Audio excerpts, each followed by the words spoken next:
जी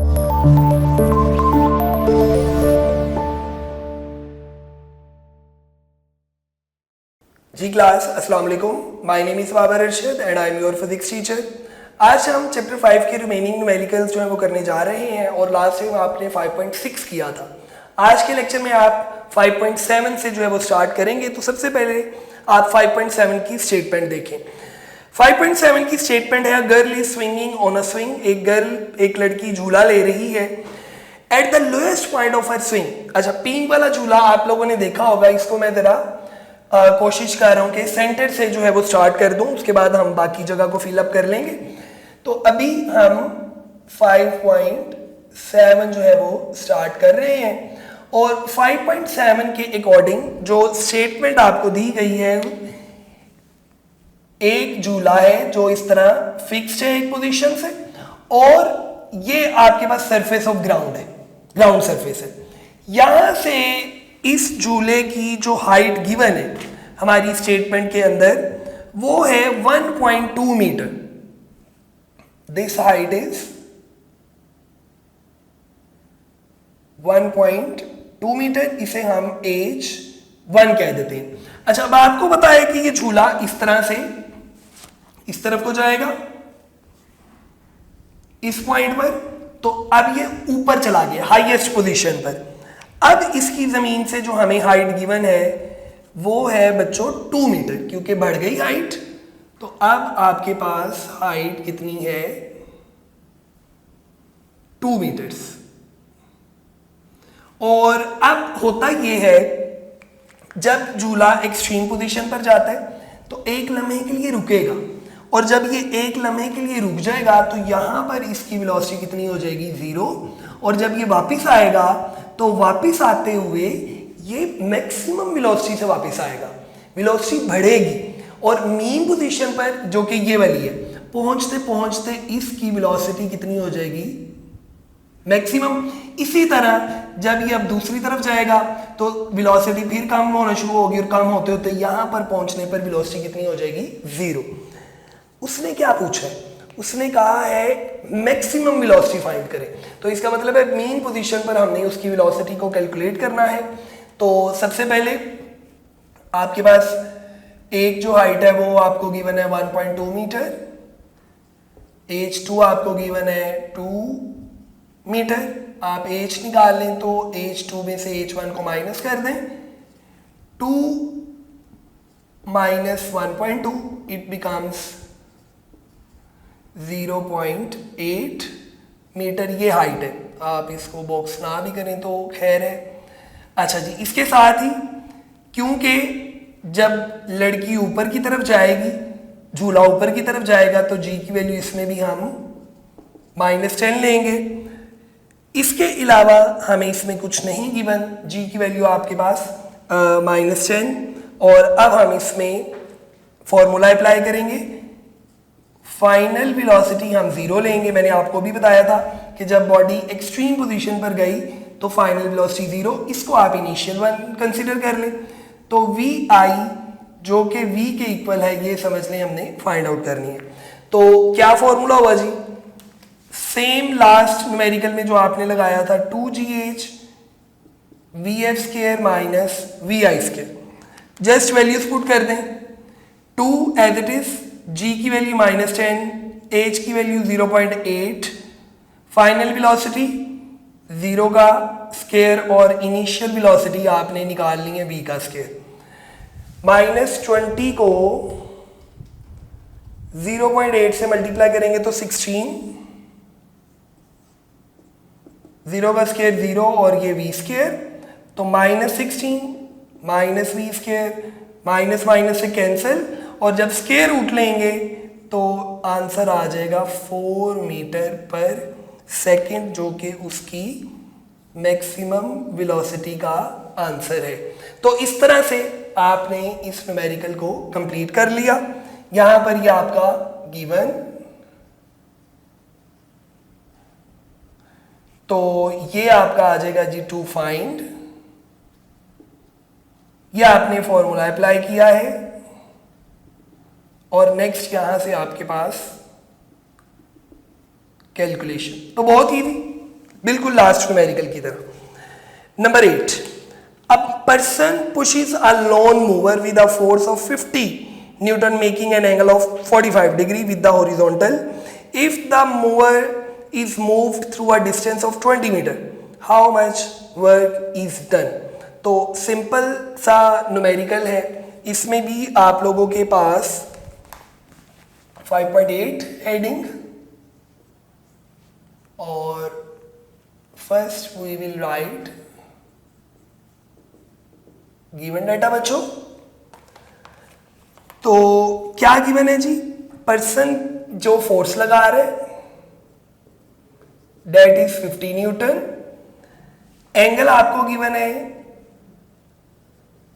45 degree और distance जो है वो उसने मूव किया है 20 मीटर। वर्क की वैल्यू आपने इसमें कैलकुलेट करनी है। फॉर्मूला आ जाएगा बच्चों एफ एस कोस थीटा, आपने ड्राइव भी किया था, ठीक है। टॉपिक देख लीजिएगा न्यूमेरिकल से पहले। फोर्स की वैल्यू 50 है, डिस्टेंस की वैल्यू 20 और कोस 45 डिग्री। 50 को 20 से कर दें तो ये आ जाएगा 1000 और कोस 145 जो है ये आपके पास होगा 0.707। तो जब आप 0.707 को 1000 से मल्टीप्लाई करेंगे तो इट बिकम 707 और यूनिट क्या आएंगे इसके जाउल, क्योंकि वर्क और एनर्जी के यूनिट सेम होते हैं। तो ये आपके पास बच्चों वर्क की वैल्यू आ गई। अब उसी तरह ये आपका जी 2 फाइंड था, बहुत ज्यादा इजी न्यूमेरिकल है, कोई एक भी आप देख लें मुश्किल स्टेप नहीं है। बट आपके लिए इजी कब होगा, जब आप एक दफा खुद अपने हाथ से इसकी प्रैक्टिस करेंगे। 5.9 की तरफ चलते हैं। 5.9 में हमें गिवन है, डायग्राम आपकी बुक में भी बनी हुई है, मैं भी बता देता हूं कि ये इस तरह से एक बात है, इंक्लाइंड प्लेन है और इस प्लेन के ऊपर आपके पास एक ऑब्जेक्ट पड़ा हुआ है,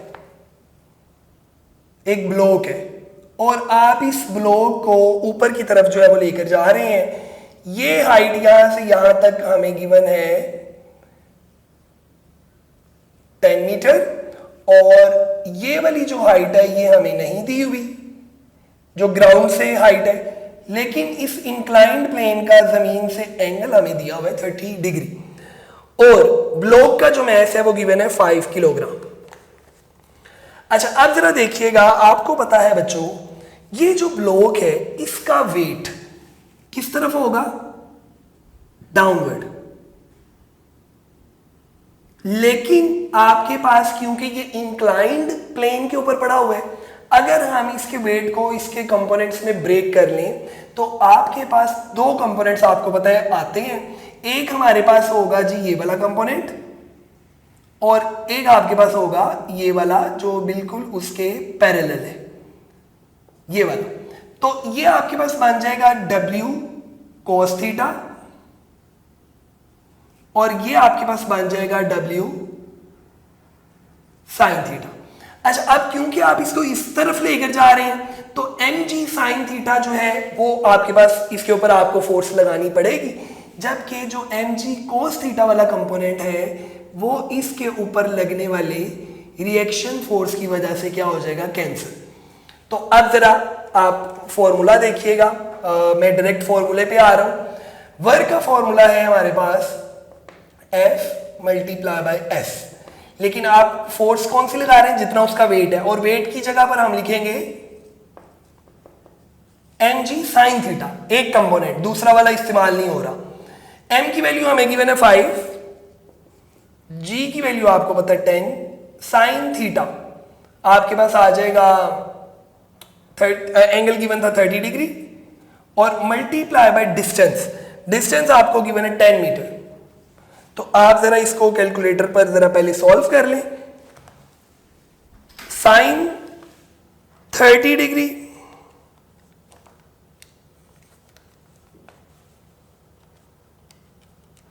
(0.5), इसको आपने 10 से मल्टीप्लाई किया फिर आपने इसको 5 से मल्टीप्लाई किया और फिर आपने इसको 10 से मल्टीप्लाई किया तो इट बिकम्स 250। आप डायरेक्ट भी कैलकुलेटर से अप्लाई कर सकते हैं। और क्योंकि ये वर्क है तो वर्क के यूनिट क्या होंगे बच्चों, जाओ। ये इसका पार्ट ए है। अब आती है बारी पार्ट बी की। पार्ट बी में वो कह रहा है lifting the box vertically upward from the ground to the top of the inclined plane. It means अब आपको कहते हैं वो आप इसको उठाकर सीधा ये यहां से ऊपर ले जाए इस हाइट के थ्रू। फिर आपको कितना वर्क करना पड़ेगा, बहुत ईजी है। अब मैं जरा इसको रेस कर रहा हूं ताकि आपको समझ आ जाए।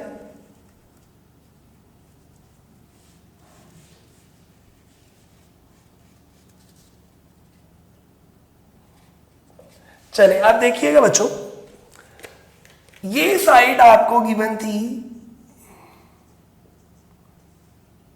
10 मीटर, ये आपके पास नहीं है और 30 डिग्री एंगल आपको गिवन है। मैं ये साइड निकालना चाहता हूं, हाइट मुझे पता हो कितनी है।